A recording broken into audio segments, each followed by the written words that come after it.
This is It's an Inside Job, and I'm your host, Jason Lim.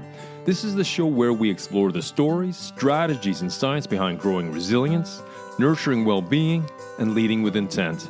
Because when it comes down to it, it's all an inside job.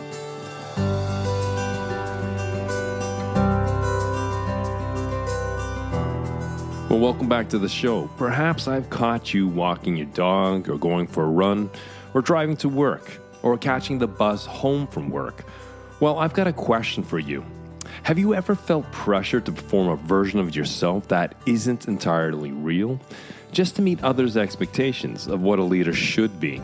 And maybe even much more relevant question is that what happens when that mask becomes part of your identity? So in this week's episode, I'm joined by Krayton. He's a leadership advisor who specializes in helping founders, executives, and teams align their strategy with their story, particularly in times of growth, reinvention, or internal misalignment.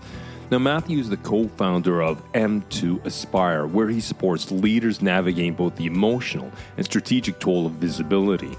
Now, previously, he founded Politics, a nationally recognized public affairs firm, and played a role in the 2020 U.S. presidential race, most notably helping to create President Biden's viral "We Just Did It" hat. So we cover a lot of ground in this conversations, but some of the most salient points are what it means to lead under constant scrutiny, how to make decisions when no answer pleases everyone, tools for managing emotionally charged feedback, and how to lead in contentious, high-pressure situations, well, without losing alignment with your values. But the real insight, the big key one, the one that may shift how you see yourself as a leader, whether you're a veteran or you're just starting to lead others, well, we'll reveal that at the end of the conversation. So without further ado, let's slip into the stream and meet Krayton.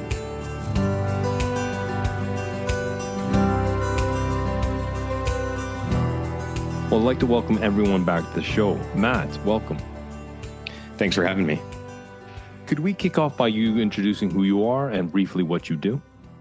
Sure. So my name is Krayton. I am, these days I'm wearing two hats. So I am the founder and principal at a public affairs and strategic communications firm called Politics. That was my first venture, started that about 14 years ago. And now I am co-founder of another venture called M2 Aspire, where we do leadership development work. And I started that with my partner, Molly, just at the beginning of this year. So brand new venture, but two hats. Thank you for that, Matt. You speak to a number of subjects, but I think what I'd like to do is talk about sort of the visibility test because this podcast, as you know, it focuses on sort of self-leadership and leading others. And one of the major things sometimes is that it's when we are constantly visible to others and we may feel we're being judged, this constant exposure to. So I was wondering, maybe could we speak to how you operationally define this sort of visibility test or this new visibility test? Sure, absolutely. So I'll give you a little bit of additional background on me and my work at Politics. So I started that about 14 years ago and started primarily doing political campaigns in the United States and continue to do so today. So, politics, I think, in many ways foreshadowed what a lot of leaders now in the corporate spaces, nonprofit spaces would have to contend with, which is this sort of hyper visibility. So always being in a spotlight when you're trying to make decisions. So in the political sphere, despite what some people might think about transparency and other things, a lot of the decisions that you make are, in fact, very visible for the public to react to and form opinions about, and then essentially change their voting behavior on. Right. So there's a lot of pressure, right? It feels like, especially when you're talking about campaigns where you have these compressed timelines. So in the United States, if you're talking about a presidential race, it's maybe a year and a half of real campaigning for congressional campaigns, maybe 6 months, 7 months. So that's a very compressed timeline. You have all of these decisions to make about how you're going to run that campaign, what you're going to say to the public. And then once you get into office, a similar issue where people are always paying attention to to the details of what you're doing. So you're very much in the spotlight as the leader, right? And as a politician, you are in fact the brand in many ways. So there isn't any sort of remove from, you're not the CEO of, a state, for example. You are the governor, but for example, but as governor, you are in fact the brand, right? People make judgments on you, not necessarily the state as a whole, if that makes sense. So that's something that we were seeing over the years where, from a mindset perspective, you're in the room with these folks trying to make these decisions. And again, the pressure definitely leads to certain blocks and mindset issues where you can end up in sort of decision paralysis a lot. So fast forward to today, now that and I know this has been the case for a while, but now that everyone's got a smartphone and access to a platform, essentially, right? So with social media, essentially anybody has a voice, right, and can amplify that voice and amplify their opinion about things. So now what we're seeing and have seen develop over the last 7 years, and this is also some work that we've done at Publitix, is that people, consumers, are more conscious of what brands and their leaders are saying about particular hot button issues, or actually really more of an and. They're also paying attention to what's going on internally at those companies too. So workplace practices, employment practices, do they have ethical, sourcing of materials? So people are really paying attention to these things in a way that you didn't see as much in the prior, 15, 20 years. So now these leaders are sort of thrust into a spotlight, and you have all of these different constituencies that you essentially have to speak to. You have your internal teams that have, should theoretically have one set of values. You have your external audiences who are making decisions about whether to consume or engage with your brand or your business. And then you have policymakers, essentially. And we're seeing a lot of this in the United States and even globally to some extent, where there's been a little bit of a shift away from some more of what we would consider socially conscious business practices to not really knowing what to do in that space, despite the fact that I think there are a lot of benefits to factoring in some of these things into decision making, but that's a whole other episode, I'm afraid. But yeah, so that's sort of the visibility test. So now as a leader, you're faced with this test of how do you behave in the spotlight? How do you make these decisions in the spotlight? How do you, as a leader, get into a headspace to get through those decisions in the spotlight in a way where you could be a little bit more deliberative behind closed doors previously? I cannot imagine constantly being in the spotlight to the positions that men and women that you speak to that hold. That in itself is a segue into the question: how do you get into that mindset when you feel you have constant exposure, that every move is scrutinized and judged? I mean, what is your recommendation? I mean, where do we begin a conversation like that when it becomes to such a demanding situation? I would say that the very first principle here, from my perspective, is always never assume that you're going to be able to make everyone happy, right? You are never, ever, ever going to be able to make everyone happy. And that is where we see the most mistakes. Even in the political sphere, you have a lot of these situations where you're around the table, you're trying to make a decision, you're trying to figure out how to win enough votes to get into office or win enough support to get a policy passed, for example. And there's this assumption in the room that you're going to be able to deal with every concern that everybody has, and that's simply not the truth, right? So you're getting a ton of feedback in that moment where you have your team talking to you about the pluses and minuses of particular policies or approaches to things. You have voters. So, for example, we've been in situations where you sit around the table, you have a conversation with the principal. Whether, again, that's an elected official or a candidate or an executive. And it could be something as simple as, you come to a decision in that moment or get to closer to a decision in that moment. And then they go off into the world. So, for example, in the example of a local elected official, they walk into their local coffee shop and someone gets in their ear, one person, right? Just a single person gets in their ear about that particular issue and has a contrary viewpoint. So suddenly we're back at the table trying to relitigate that decision, despite the fact that we have a lot of data. Maybe it's polling, maybe it's focus groups. So you have that one interaction that can throw the whole thing off the rails. And I think the impulse, again, is that you're dealing with that in real time, face to face with someone. So you're looking them in the eye. You're seeing the emotional, the emotional impact of that decision, that policy, and they're reflecting that back to you. So as a leader, there is, I think, some anxiety and fear around disappointing that person because they are your audience in that moment. So then you bring it back and say, well, I think we need to reconsider this whole thing.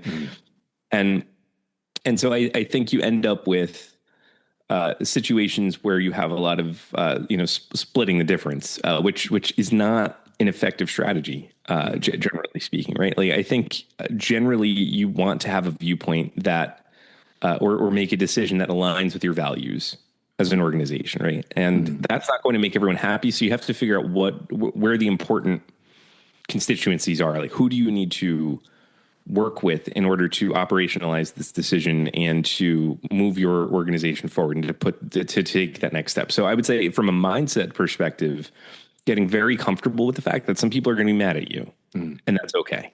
Now, that's not to say that you just sort of do the whole thing where you say, I've made this decision and that's it because I'm making the decision and don't ask me any questions about it. I don't think that's the case. I think it's more, as long as you provide, for the most part, make efforts to provide an insight or window into your decision-making process, how you got there and how that aligns with your overall values as an organization and as a leader, then you'll be fine. I mean, there will be some discomfort again, because somebody's going to be mad at you. Someone's going to be frustrated with you. It could be your own team, for example. But I think you don't have to agree with it. You just have to understand why that leader got there. So that's the first thing is absolutely, like, get into that headspace of not everyone's going to be happy, and that's okay. Back to what you said, when it's sort of a face-to-face and you can see the emotional intensity someone has who disagrees with something you've said or a decision you've made, I mean, how does someone become a little more bulletproof? Because I think that's the weight sometimes. If we see things on statistics or facts or is presented to us, I think there's a little more of that objective distance, but that subjective stickiness. How do you recommend a leader or a person just in general sort of being able to weather that? Oh, absolutely. That's a great question. And to your point about facts and figures, we see that issue all the time where people are able to get that objective distance from it. And when presented with, for example, polling data or market research or focus group data that's fairly representative of the population you're trying to measure opinion in versus an interaction that a leader had with a specific person, oftentimes that interaction does get heavier weight when the decision making, even though it doesn't make any sense, right? You would say, okay, well, we have this data. It really points clearly toward one approach or another, one message or another, one decision or another. In fact, it's those sort of personal interactions that do carry weight. So that's a very real life example of those emotions being very sticky. I mean, you could look at numbers on a page and feel relatively comfortable until someone comes and upends your entire day by giving you a contrary opinion, even if that's not representative of the broader population that you're trying to reach. So I think, the best leaders that we see are the ones who've figured out how to pause in the moment. So they've figured out how to take in the information that they're being presented by the person in front of them and then pause and develop that emotional distance from that feedback in the moment. And I think that's really hard because as human beings, we're not programmed to do that, right? We're programmed to react in the moment. I mean, we have all these sort of evolutionary basically evolutionary hangovers right? from things that we don't necessarily need anymore. Sort of like or need as much, or in the situations that they get triggered, right? So this whole fight, flight, or fawn response that we have used to be very useful all the time when we're facing very real mortal kind of danger out in more wild settings. You're in the woods hunting and gathering, and there are all sorts of wild animals that could come get you. Yeah, that definitely makes sense to have that shot of adrenaline and being able to react immediately in that time. Now, that doesn't happen as much. At least I hope it doesn't for a lot of people. So other types of interactions, right? Tense conversations, for example, can trigger that. So it's not that you're in any kind of mortal or physical danger for the most part in those conversations. I mean, again, I hope not, but it does trigger that reaction, right? So the impulse is to respond in that moment, to formulate a thought, to formulate a response. So I think a lot of people actually approach where people fall flat, I think, is they approach these conversations as trying to win the conversation or win sort of a debate rather than opening the door to actually having a conversation to that person, or at least, again, putting some emotional distance. So I would say that's the biggest thing for developing a thick skin is being able to hear that feedback, pausing and taking a step back, and because you don't have to actually respond in that moment. Like you can tell someone that, you hear them, you've noted their feedback on something, and you can get back to them, right? You do not have to respond in that direct moment, especially in a tense or difficult conversation where someone disagrees with you. So I would say that is the biggest thing, because once you start to get that space from it, all of a sudden you are able to in some ways stop tying yourself into that interaction too. So I think, again, in those interactions, your kind of ego is caught up in that conversation. Whereas if you're able to take that space, you're able to kind of put some separation between your ego and the thing that the person said to you.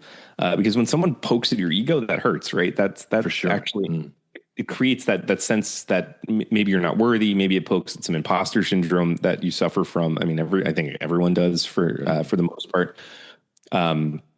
So I think those are the skills that we really try to work with our clients on is figuring out how to pause in that moment and then take some emotional distance, take a step back and kind of reframe their thinking around it, and not have to respond in that moment with a definitive, here's my decision. It's more of a, okay, we hear you, thank you, and I will get back to you on this. And then taking a minute to reflect and, again, notice what you're feeling in your body too. I mean, that sounds kind of crazy, but these are some of the tools over the years that, or would sound crazy to a lot of people in the political or strategic communication space in particular, where it's like, where are you feeling in your body? Like notice that feeling, notice the emotions, and then kind of observe it from afar and let it pass you. Just let it run through, and then return back to the content of what was said to you, rather than sitting in the emotion. No, I could see that as being a very excellent practice, especially when you're able to step back. But in an intense conversation with someone who maybe vehemently disagrees with what you've said, I'm just thinking, of an intense, immediate conversation where emotions are riled up. What would be a tangible internal practice for a leader to, I guess, cultivate or to create that sort of crucial space or pause? Mm-hmm. Yeah, absolutely. I think it's thinking of it as sort of the intake phase for information, right? Not the response, but the intake phase, right? So I'm here to receive and to listen and to process. I'm not here to respond. So the response, like you said, is, I hear what you're saying. I'm processing what you're saying. I know what you're saying. I'll get back to you about this at some point, or help me understand more. Like if you're curious about it too, I think that's the other thing that we work with leaders is developing a sense of curiosity rather than approaching things with judgment or with a critical eye. Is more curiosity. So if you're curious about something, it's less likely to be scary for you to confront. So in that you could say, well, I'd like you to help me understand more about what you're saying, right? And start to interrogate that, and not in a threatening way, but again, inviting that person to provide more context. And oftentimes too, if it is a really heated conversation in that moment, someone's giving you feedback and it's making you uncomfortable, that will help take some of the air out of the situation, right? It will calm things down a little bit. I mean, another thing, leaders can do, or anybody really can do in a difficult conversation, is label the emotion. I can see you're frustrated by this, right? And immediately that takes the person, and you could do that for yourself too, I think. So labeling emotions actually is very helpful for both you as a leader confronting a situation like this and the other person. Because when you say, oh, I see that you're very frustrated, or internally you're thinking, okay, this is frustration. or this is anger, or this is defensiveness, right? Like whatever feeling you're having in your mind and body. Once you label it, you're not sitting in it, right? Because if you're just frustrated and you're sitting in the frustration, you're going to wrap everything that you do in that frustration and blast it right out of you. Whereas if you say this is frustration, right? You notice it. You're stepping back and you're like, okay, yeah, I am frustrated here. And then you can make a better decision about what to do next. So again, how to respond, again, I hear you. Thank you for sharing your input. We're going to consider that something like that, as opposed to actually, I believe the opposite thing is true, or, getting in someone's face and responding to them with equal frustration or anger. Same thing as when you say it to someone else, right? I could see that you're very angry or frustrated. All of a sudden they're in that anger when they're speaking to you. And then when you label that, they go, oh, wait, maybe I'm a little angry. And it causes them to step back too. It promotes a little bit of again, that emotional distance from the conversation. You can kind of get back to more level footing. So I think those are two techniques internally. Again, labeling emotions is very helpful in that sense. And then again, thinking of it or framing your thinking as a pause or as the intake phase rather than the response phase, again, because I think there's an impulse from leaders to be like, you need to have the answer right now, and it's got to be the right answer. And it's like, that's not true.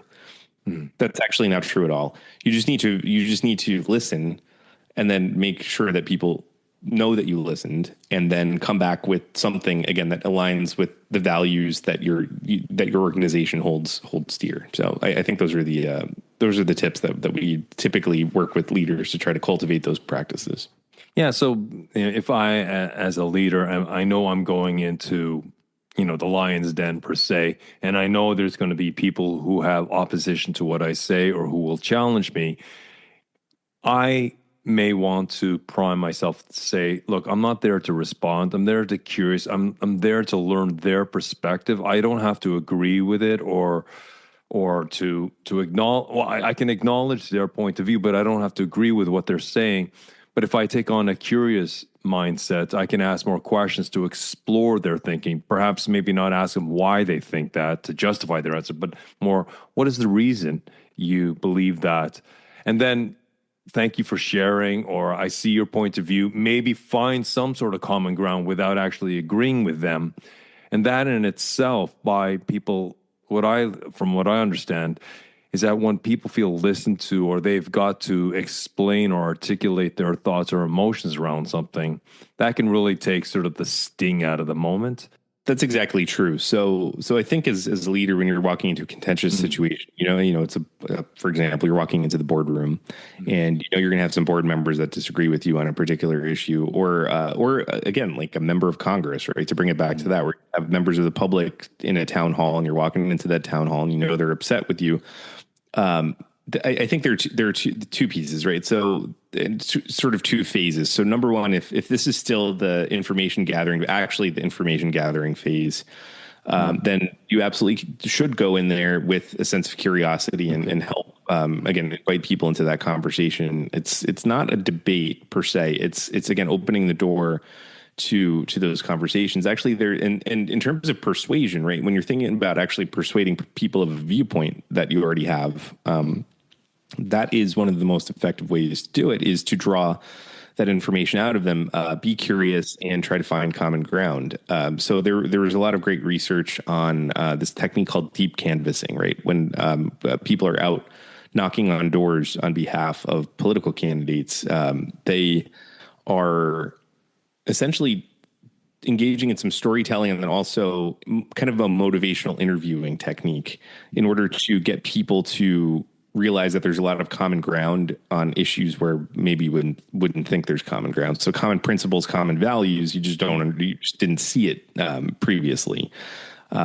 It's labor intensive, but it's very worthwhile to do, because again, telling someone you're wrong is the first way to completely shut the conversation down. If they say you're wrong, immediately you're going to be like, oh, well, I don't want to talk to you anymore. You know what? No, you're wrong. And then you end up in a bit of a stalemate. No one goes home with a different perspective, and everyone goes home frustrated. So I think if you're in the information gathering phase, I think curiosity is definitely one of the biggest superpowers you can deploy in those situations. The second is if you've already made a decision, right? You've made the decision, it's done, it's executed, then you have to go in and sell it to a group of people, right? So again, for example, in the town hall, so I guess going back to the decision piece of it, where we see a lot of issues, right, where people get really angry, is when the decision that the leader ultimately makes does not align with the values that they state they stand for, right? So and then they try to shoehorn in some crazy explanation as to why it's not a problem,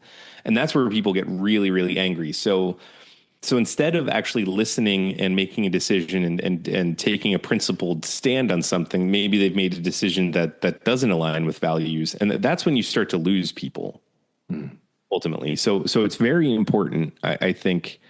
As you're going through the decision making process, like, what are the values of my organization? What values does my team feel are important, right? Because you have a whole workforce, for example, that operates theoretically or is motivated by a set of shared values and shared purpose and shared mission. So what is that? And always return to that and ask yourself, does this decision align with that? I'll give you a good example of an area where we've seen this kind of go off the rails in some of these difficult conversations. So in the U.S., we've had issues with this administration issuing executive orders that targeted specific law firms, right? Essentially threatening business. Some law firms decided to sue and fight back. Others decided that they were going to more or less capitulate and give out free legal work for in order to not be targeted by the administration.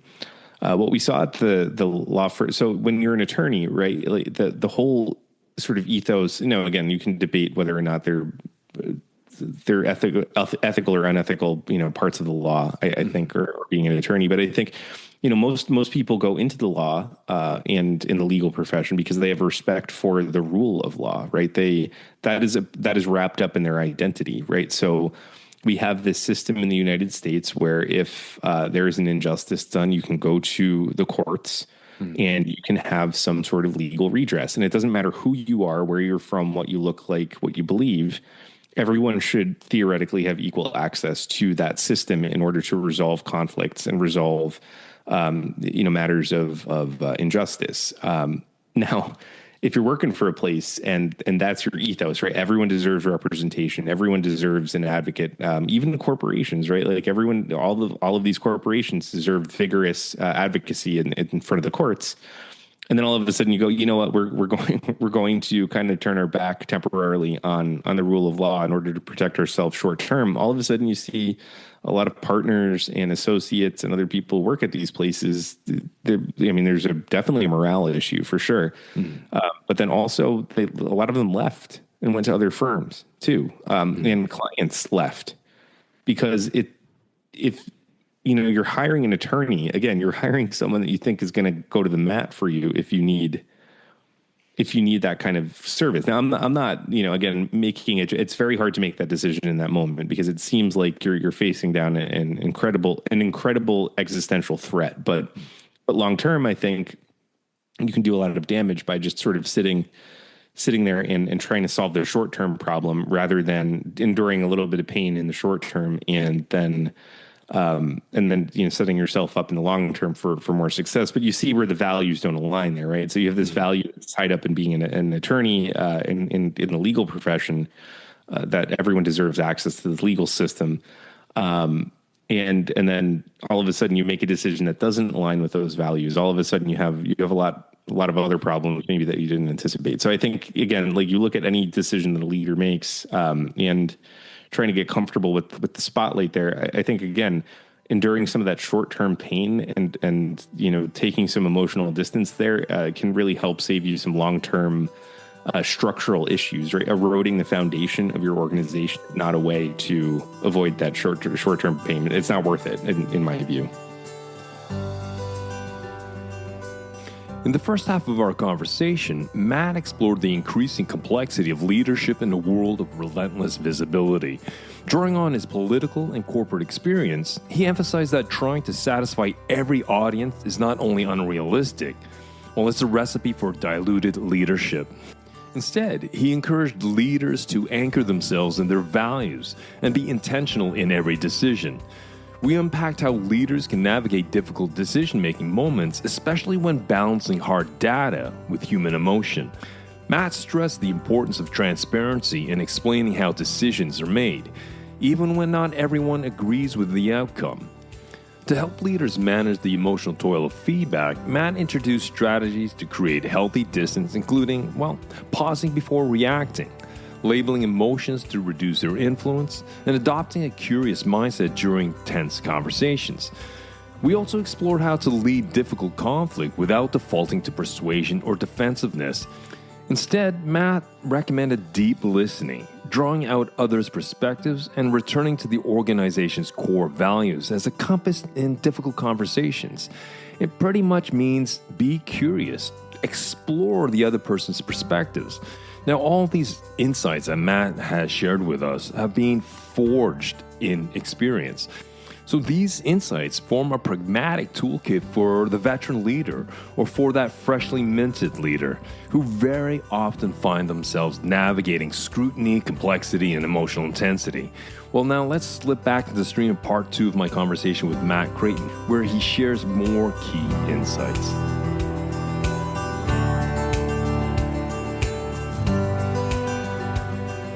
We've all been there, right? Like, I think for sure. In situations where we have to make these very difficult decisions, and in some ways, again, are presented with an option in that decision that doesn't necessarily align with our values. Mm-hmm. And so I think that is the difficulty that, I mean, it's not, I wouldn't frame it as even frailty. I think it's just the condition of being a human.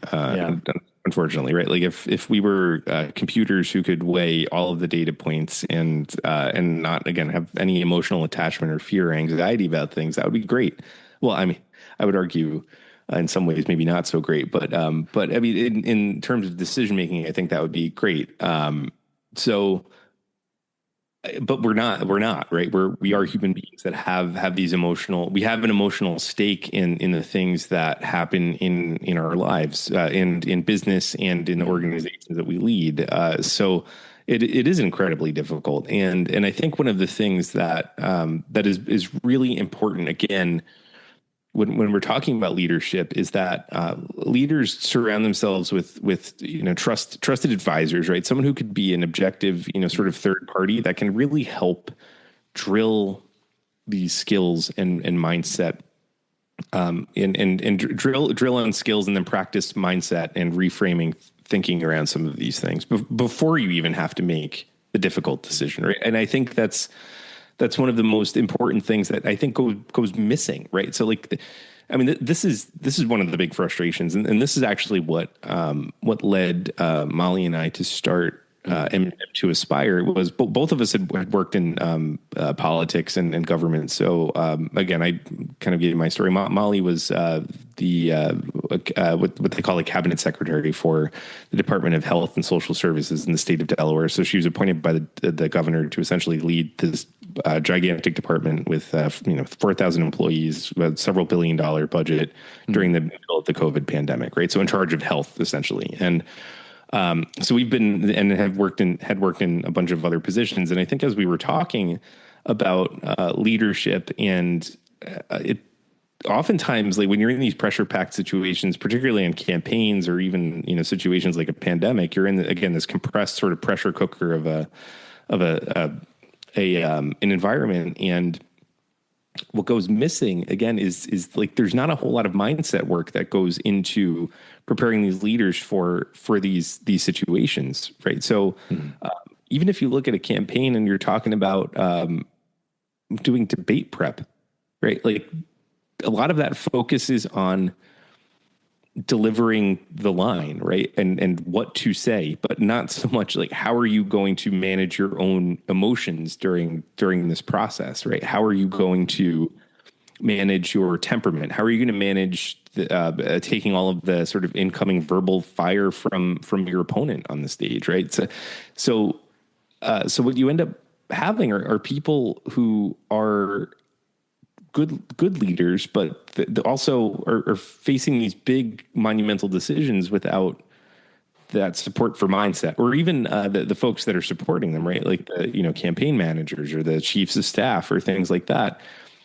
So what we saw missing was like, okay, we could tell people what to say, how to say it, all of those different things, right? We could develop the message. We could develop really catchy advertising. We could, do polling and figure out what the public thinks about stuff. And we could hand a package, and we often do, to the leader and say, hey, say these things and that align with your platform and values. And like, here's how you say it. And this is what you should do. And still, there's some difficulty in certain situations executing that strategy because there just isn't work on the mindset. So that's what we thought, like, we really need to kind of drill down, because we were using different techniques. Like, we would spend a lot of time coaching it as doing our strategic communications work, coaching clients into a place where they could actually say the thing that they needed to say, rather than actually focus. So, because we were brought in to figure out what to say and how to say it, right? That was our essential role most of the time. But once you get around the table with folks, you're like, okay, well, how do you get to a place where you can actually make the decision and then sell that decision? And so we were like, we need to have more of this, right? More coaching, more leadership development, more mindset work before you can even start executing on those decisions. And again, it goes missing. I mean, in our experience, it goes missing quite a bit. And people just forget because they're thinking about the tactics and not thinking about the person that actually has to do the work, which is really has been kind of fascinating to go throughout our career. So in a sense, is it advocating for an objective perspective? Perhaps, for lack of a better term, having devil's advocate who kind of sits outside sort of the subjective storm that a leader may feel, and he or she knows that at some point they will have to make a tough decision between decisions and values and the fog of uncertainty, and to sort of beforehand have some sort of, or hire someone, whether it's a coach or a consultant or whatever we want to call them, as an objective voice to make that hard decision, to not a hard decision, that to advocate for the long-term benefit. Are we sticking to the values by making this decision? Like, having people there to call us out on our choices in the short term. Absolutely. And I think the primary reason for that is that if you bring in someone who can play that role, they have some emotional remove from situation. Whereas people around you, right, your CFO, your COO, your advisors, your chief of staff, like all the people within the organization, they also have an emotional stake in the decisions that are made, right? Because when you're building something, you oftentimes get into a mental a place where you feel some sense of ownership over that. We're vice presidents, your employees, like they all theoretically have some kind of emotional tie into that, and that can definitely create some difficulty before you've gone through the mindset work. And working through these issues, it's like so everyone can be kind of clouded and bring that sort of emotional weight to bear on problems. Whereas if you bring in someone from the outside who can maintain, who's trusted but can maintain that emotional remove and say like, okay, we're seeing the situation. Here's where we see the mindset blocks within the decision or the leadership team or the executive team. I think that's incredibly important to have someone who can maintain that distance, but also understands the business, also understands the leaders, but doesn't get so emotionally tied up in it. And that's I mean, it sounds like a bad thing. You want to have some emotional involvement, or at least emotional motivation there. But I actually don't think that's very helpful. I think it's helpful to have someone that's pretty objective and can again keep that distance between them and the decision, and help the people that are making the decisions get there. So it's not like you're telling them what decision to make. You're helping them sort through all of the different inputs whether those are emotional stimulus, facts and figures. You're helping them sort through all of those inputs to get to a better place. Well, I think by having that external voice, as you suggested, Matt, especially someone who may even sit external to the culture of that team or that organization, they can see things with a maybe not a fresh perspective, but a different perspective. And then they can actually call us out on certain things if we're part of that internal process. I'd just like to segue into another thing that you and your firm or your consultancy group speak to is sort of the public voice and private truth. And this kind of leads to understanding sometimes why we have, as leaders or politicians and stuff, sometimes where we feel we have to wear a mask and not sort of show who we truly are to those outside that we're speaking to. What is often the root cause for this, that we feel we need to wear a mask? This is one of the great tragedies of our public life, I think, and leads us to all sorts of outcomes that genuinely harm the people, and not just the person wearing the mask, but the people who are who depend upon those leaders to make those decisions and to lead with integrity. Mm-hmm.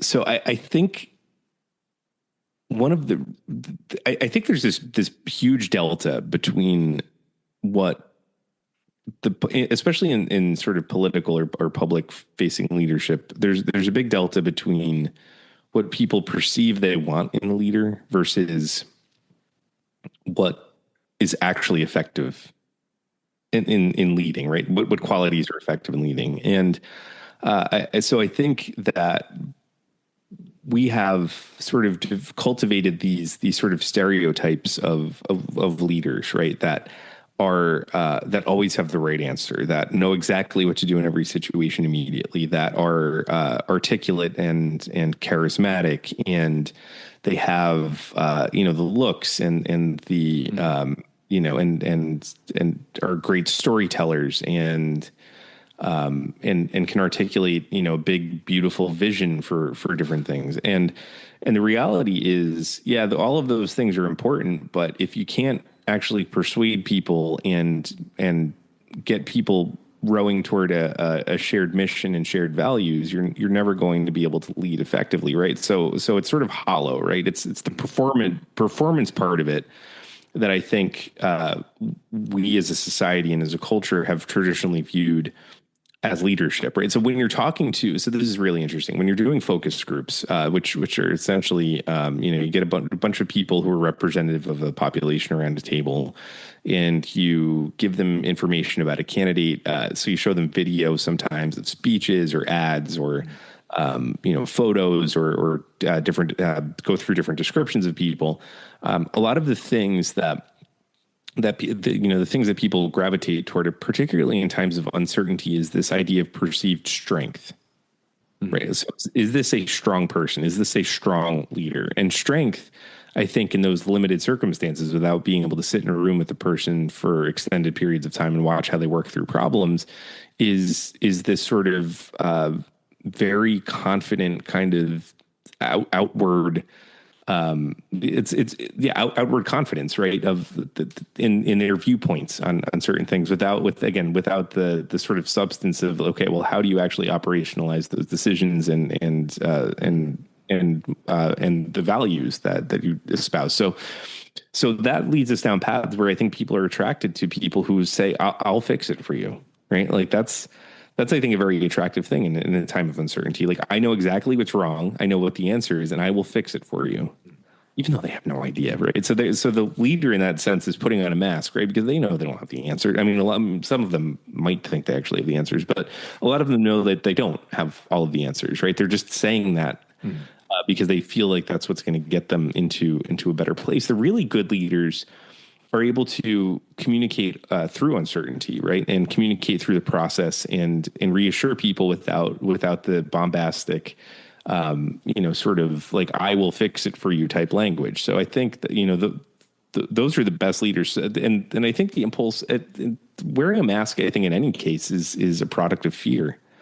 product of being seen for who you are. Because I think, in many ways, when folks, and this is not everybody, but certain people are drawn to public life and drawn to the spotlight in that way, there are probably areas of your life that you're not particularly satisfied with.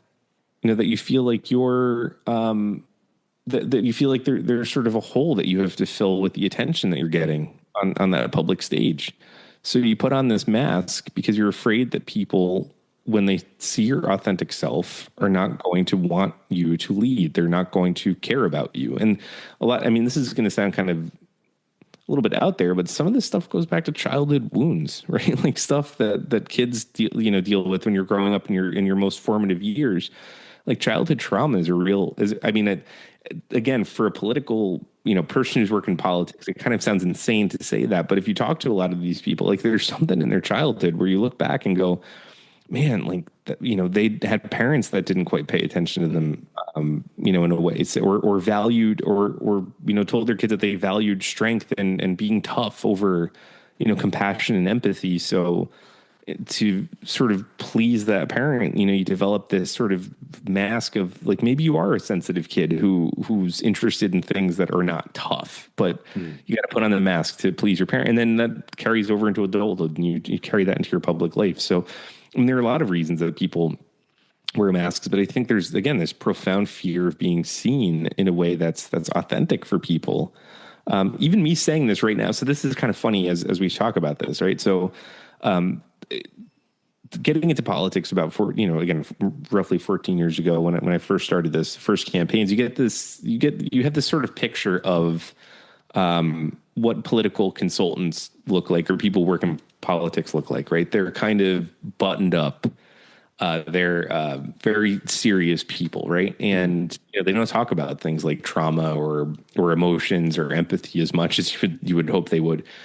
So you kind of cultivate this persona that it's like, you're putting the suit on, you're going into these rooms and acting like the leader that you are, and so to even like talk about some of these things that we're talking about now, like there is actually a little bit of a level of discomfort with that, because it's like you throw on doubt, yeah, because for me I think they're important things to talk about, but it took me a while to get to a space where it's like, it's okay to talk about mental health challenges. It's okay to talk about, these issues that contribute to these fundamentally very human experiences in a very open kind of way. It's scary when you first start doing it, because it's like, you're going to think, oh, well, people are going to think you're a lunatic or some kind of woo woo, whatever. But that's not the case, actually. Like people, when you do it, you find out that more people are actually interested in what you have to say, and have been kind of hoping that someone would pull the lid off first and start talking. So let me ask you this then. I mean, if we bring it down to an organization or a company, someone is just being promoted to a leader, and regardless of age, but it's a new role, and we all. I think at the top of this part of the conversation, you talked about sort of all the character traits that we think makes a good leader. So we sometimes have this false narrative of what a leader or a manager does. And the person will think, you know what, I need to score some early wins. I can't show any weakness that'll show I'm incompetent or they made a mistake or whatever this false narrative is. And thus they put on this mask, as you talked, all buttoned up, very professional, very hardcore. They don't show any cracks or vulnerabilities. But if we want to become a more authentic leader, to be more real in front of our people, our employees, the people who follow us or that we lead, what do you feel, Matt, from your experience? What's the first inner conversation needed in order to take off this false narrative or this mask from your experience? Yeah, I mean, I think part of it is taking an inventory of who you are as a person to begin with. I think it requires actually some degree of self-awareness that isn't necessarily natural for a lot of us, right? To sit there and go like this. I mean, for me, and I think for a lot of people, it starts as a feeling of like, this does not feel right to me, right? It doesn't feel like I'm fully showing up as myself here. I'm not I'm not presenting in a way that I normally would in a different situation. And it's like, why is that? What is it that I am so concerned about in this situation? So I think cultivating that, at least some level of self-awareness to begin with, so that you can take inventory of like what it is that you feel like you're holding back in the workplace. So I think that's definitely a big piece of it. And then the next is again, whether it's developing some sort of again, mindfulness practice where you're aware of the things you're feeling as you go through this process of leading more authentically and showing up as yourself. And I think there's actually a little bit of a confusion too, is like people can conflate authenticity with all sorts of different issues, right? So I think, people will conflate authenticity with, for example, being a jerk in some cases, right? Well, I'm just kind of a gruff, kind of, get it done, no nonsense persons. And that's my authentic self. So I'm going to be a jerk. That's not it, right? That's not authenticity. That's just being a jerk. Or being so out there and edgy that it's genuinely disruptive to people.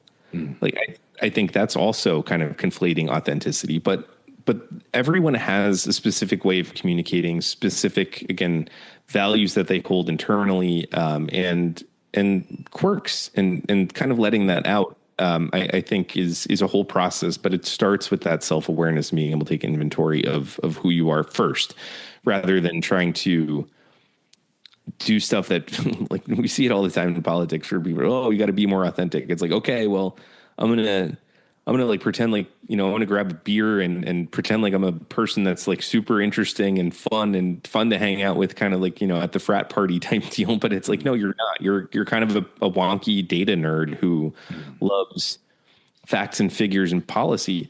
Lean into that, right? If that's who you are, then be that person and embrace it and do it in a fun way. You don't have to like be the prom king. You can, Well you can said. be Well right, said. if you want to be like, so that's sort of where I would say start is like have that authenticity, like have that conversation with yourself of like, what am I holding back here?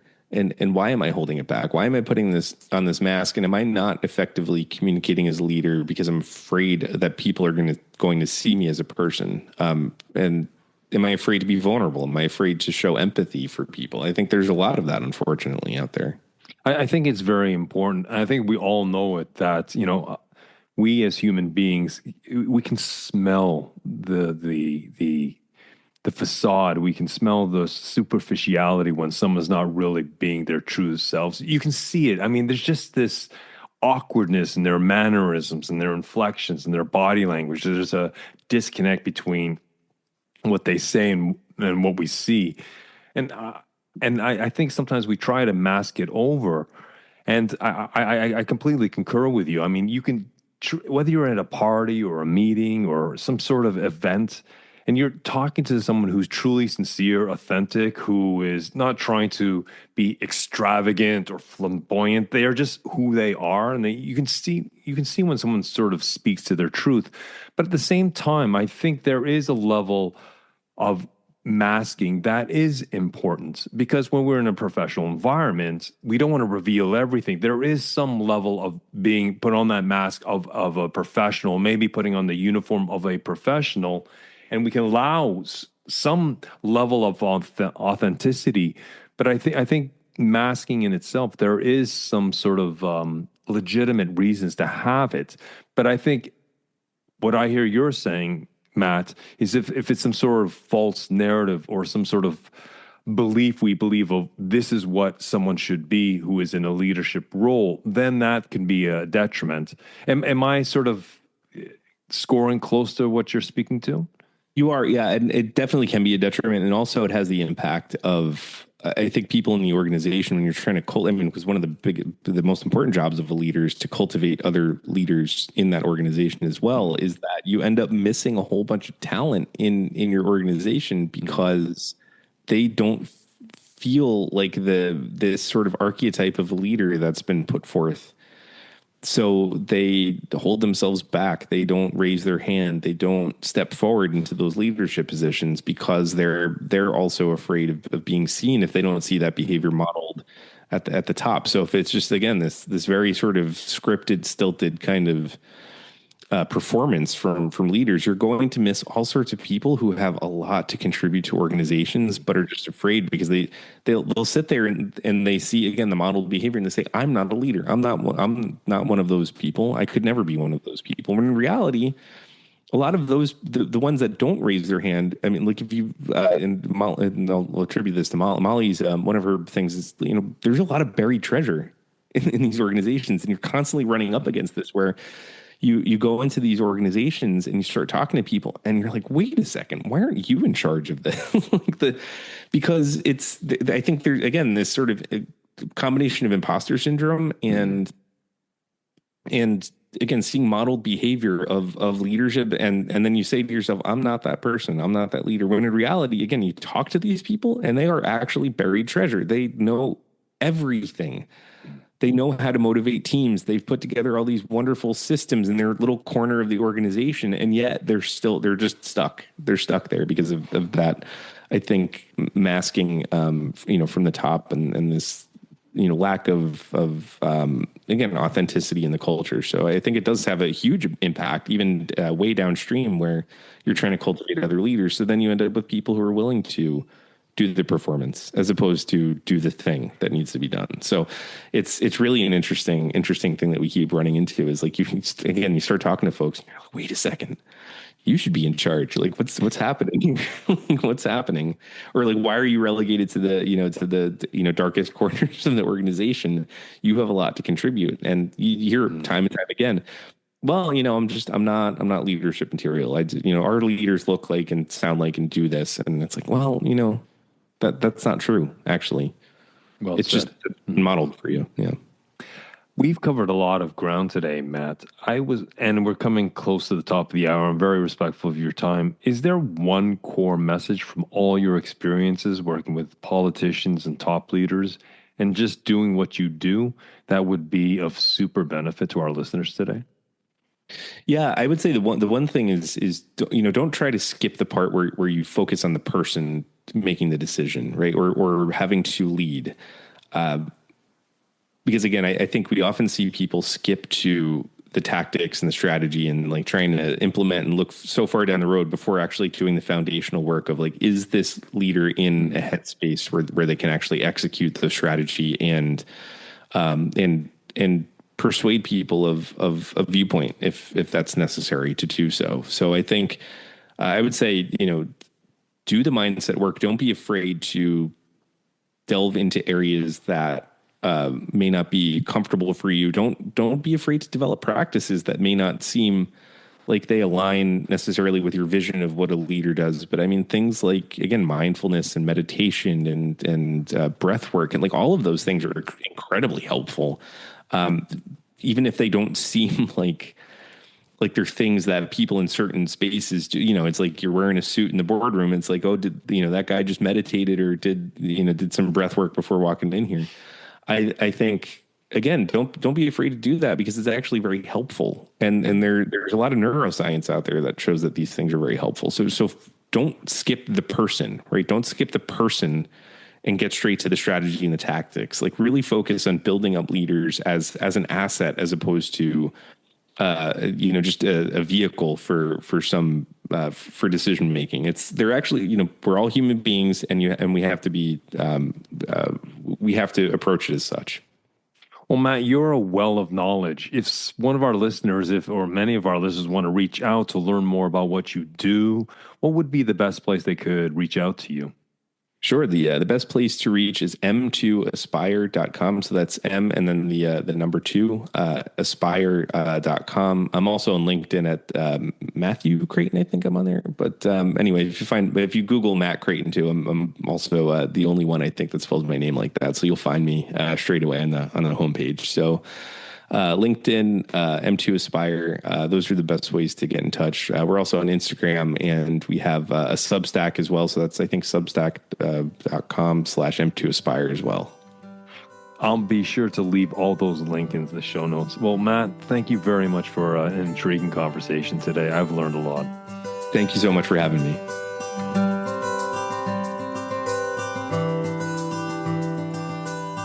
Well, that brings us to the tail end of a rich and thought-provoking conversation with Matthew Krayton. We explored what it means to lead in the age of constant scrutiny, where decisions are dissected in real time and every word carries weight. Matt reminded us that effective leadership isn't about pleasing everyone. It's about being anchored in your values, acting with intention, and staying accountable where it truly matters. We also talked about how to manage the emotional load that comes with leadership, especially moments of criticism or conflict. Matt shared actionable tools like pausing, labeling emotions, and embracing curiosity instead of defensiveness. Now, these aren't just abstract ideas, they're strategies you can use the next time you find yourself under pressure, and I'm sure that will be just around the corner. We also touched on how to stay aligned when your values are challenged, whether you're leading a law firm under fire or navigating change in your organization. Matt's message was clear. Short-term survival should never come at the cost of long-term trust. And here's the key insight that I talked about in the introduction. Many leaders aren't just performing for the public. They're performing for themselves. They wear a mask to fit into an image of what leadership should look like. And over time, that mask becomes so familiar that they lose touch with who they really are. Decisions become driven by fear, performance, or expectations, and not by clarity or purpose or authenticity. And that's the real leadership risk. And it's also the opportunity. When you start doing the internal work, when you reconnect with your values, sharpen your mindset, and lead from who you actually are, well, you stop performing and you start leading with conviction. If parts of this conversation resonated with you, I'd really love to hear from you and to get your feedback. And if you know someone this could benefit, please share the episode with them. It helps me to spread the word. And Matt, a personal thank you from me for spending some time with me. I know your time is very valuable, and I appreciate the hour we could carve out. And folks, if you're interested in reaching out to Matt, I will leave all his contact information in the show notes. But I will see you Friday for Bite Size Fridays. And until then, keep well, keep strong, and we'll speak soon.